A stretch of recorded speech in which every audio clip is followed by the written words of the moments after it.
Bonjour, ensemble, on va apprendre comment se forme la liaison ionique. Au début, on se rappelle que si on a deux substances de charge opposées, comme ici on a une substance chargée négativement et une substance chargée positivement, observez ce qui se passe. Ces deux charges s'attirent. Donc, chaque fois on a deux ions de charge opposés, ils s'attirent mutuellement. Que veut dire mutuellement? Cela veut dire que la boule verte ici chargée négativement va attirer vers elle la charge positive et en même temps la charge positive va attirer la charge négative vers elle. Une liaison ionique, elle s'établit entre un métal et un non-métal. Les métaux, ce sont les éléments du colonne 1, exception l'hydrogène, les éléments du colonne 2 et 13. Ce sont des éléments qui tendent à perdre des électrons pour devenir stables. Par contre, les non-métaux, ce sont les éléments du colonne 15, 16 et 17. Ce sont des éléments qui tendent à gagner des électrons afin de devenir stables. Observez ici l'exemple du NaCl, chlorure de sodium. Observez ici la couche périphérique du chlore. Le chlore, il a 7 électrons de valence, il a 7 électrons sur sa dernière couche. Il a besoin d'un électron pour devenir stable, donc il tend à gagner un électron pour devenir stable. Le sodium ici, il a sur sa dernière couche un électron. Donc, il a un électron de valence. Il tend à perdre un électron pour devenir stable. Le chlore ici, c'est un non-métal et le sodium ici, c'est un métal. Il y a un transfert d'un électron de l'élément sodium vers le chlore. Que se passe-t-il? Si le sodium ici perd un électron, il devient chargé positivement. Il se forme l'ion Na+.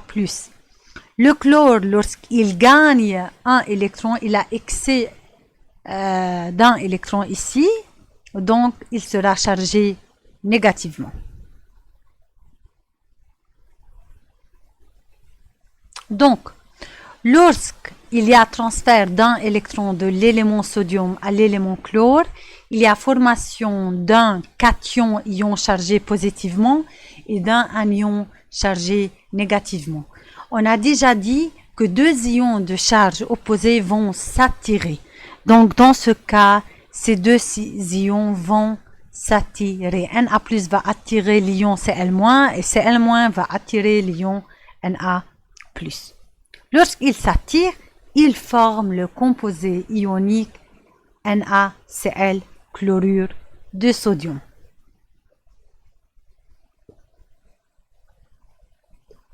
Comment on explique la formation donc de cette liaison? Au début, il faut écrire pour le premier élément qui est le chlore, le nombre d'électrons de valence. Il a 7 électrons de valence.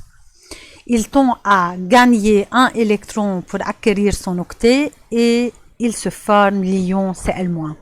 Il faut encore écrire l'équation d'ionisation. Cl va gagner un électron pour devenir Cl-. Maintenant, on passe au deuxième élément qui est le sodium.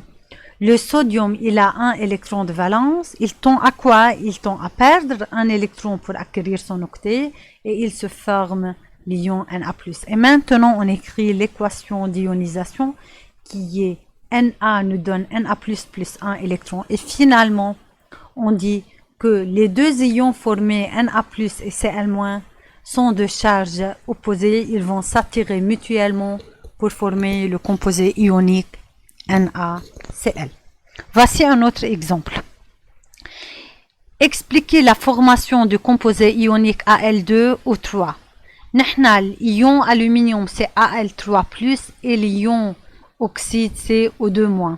On a besoin de 2 ions Al3+, et 3 ions O2- pour former le composé ionique Al2O3. La configuration électronique de l'aluminium c'est K2L8M3 car son numéro atomique c'est 13. Donc, il a 3 électrons de valence. Il tend à perdre ces 3 électrons pour donner l'ion Al3+. L'équation d'ionisation, c'est Al flèche Al3+, plus 3 électrons. On passe maintenant à l'élément oxygène. L'élément oxygène, sa configuration électronique, c'est K2Al6. Il a 6 électrons de valence, comme vous voyez ici sur la dernière couche. L'élément oxygène, il tend à gagner 2 électrons pour acquérir son octet et pour former l'ion O2-. Et voici l'équation d'ionisation de l'élément oxygène. O gagne 2 électrons pour donner l'ion oxyde O2-. Les 2 ions Al3+ et O2- sont de charge opposée. 2 ions Al3+ et 3 ions O2- s'attirent mutuellement pour former le composé ionique Al2O3. Comment on a su que ce sont 2 ions Al3+ et 3 ions O2-? C'est d'après la formule du composé ionique. Ici, c'est Al2, donc 2 ions aluminium et 3 ions oxyde vont s'attirer. C'est à vous d'expliquer la formation du composé ionique MgCl2. Ici, on a le numéro atomique du magnésium et du chlore. Il faut écrire la configuration électronique de chaque élément. Il faut indiquer si l'élément tend à gagner ou il tend à perdre des électrons. Et il faut écrire l'équation d'ionisation de chaque élément. Puis, afin de se terminer d'écrire l'équation d'ionisation du magnésium et du chlore, il faut dire que les ions formés sont de charge opposée. Ils vont saturer mutuellement pour former le composé ionique MgCl2. Ok, j'attends vos réponses. Merci à vous.